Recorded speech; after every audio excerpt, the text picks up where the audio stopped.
All right, let's talk depreciation.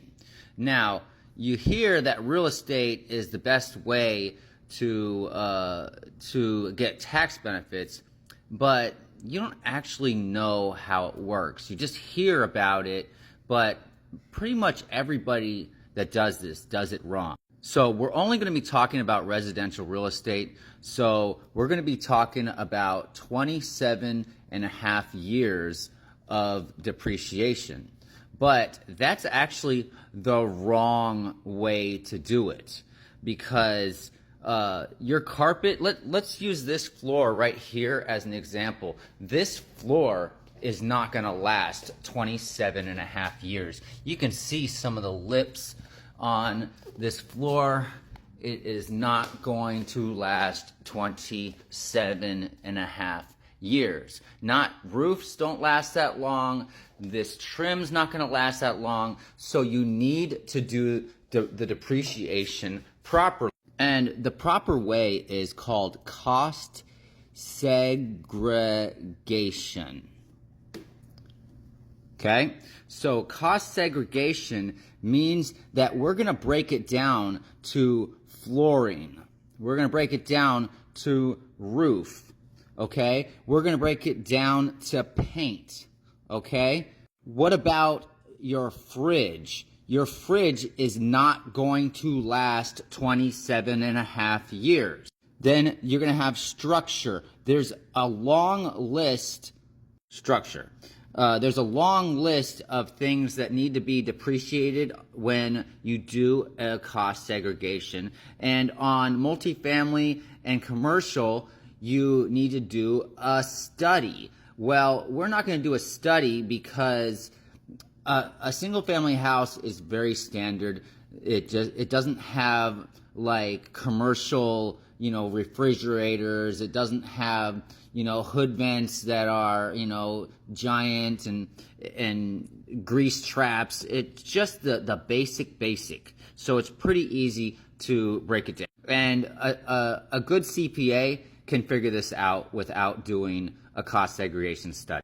So let's say, when you look it up online, a fridge, the depreciable time is only 5 years, not 27 and a half, 5 years. So after 5 years, you can keep that depreciation. You don't have to recoup it when you sell. But with this, if you do it the wrong way, you have to pay that money back. So you may be saving 10 grand a year in depreciation, but then you may have to give back 100 grand when you sell, which is going to be a big problem because now you're not ready to give them that money back if you haven't fixed the structure. This actually happened to one of my friends, that he bought a big building and he depreciated it $10,000 a year, and then he didn't keep up with the maintenance, and then when he sold it, he actually lost money because he owed so much in taxes.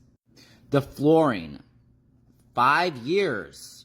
You don't need to depreciate it for 27 and a half. It's not going to last that long. Paint, 5 years. Landscaping, it's between 5 and 7 years. That stuff does not last that long. I think the roof, you gotta let me know, but I think the roof is the depreciable value time is like 15 years. That's how long a roof actually lasts, not this 27 and a half years. Now the structure is going to last 27 and a half years. So you may only be able to depreciate this for 27 and a half years, and that's fine, but the structure is only going to be a very small part of the depreciable value. Okay, so let me show you how it works. So let's say the property is worth 60 grand. We paid 45 for it, and the depreciable value is going to be 35 grand because you can't depreciate land. So now I can take this 35 grand anytime. I can take it on day one that I buy the property. So I can get a $35,000 tax deduction the first day that I own this property. So now I could rent this property for 2.5 years before I have to pay taxes on this property. But guess what? I'm going to buy a lot more properties using this money.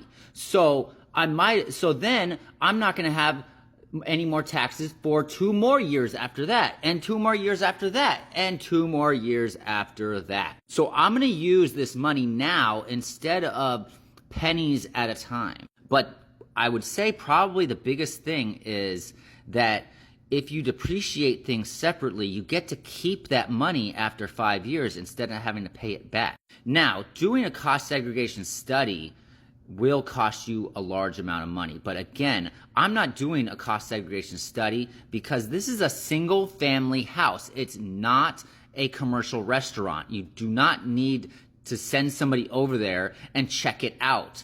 Everybody knows that a house has a roof, it has paint, and it has a kitchen. Anybody can Google how long the depreciable value is on these items.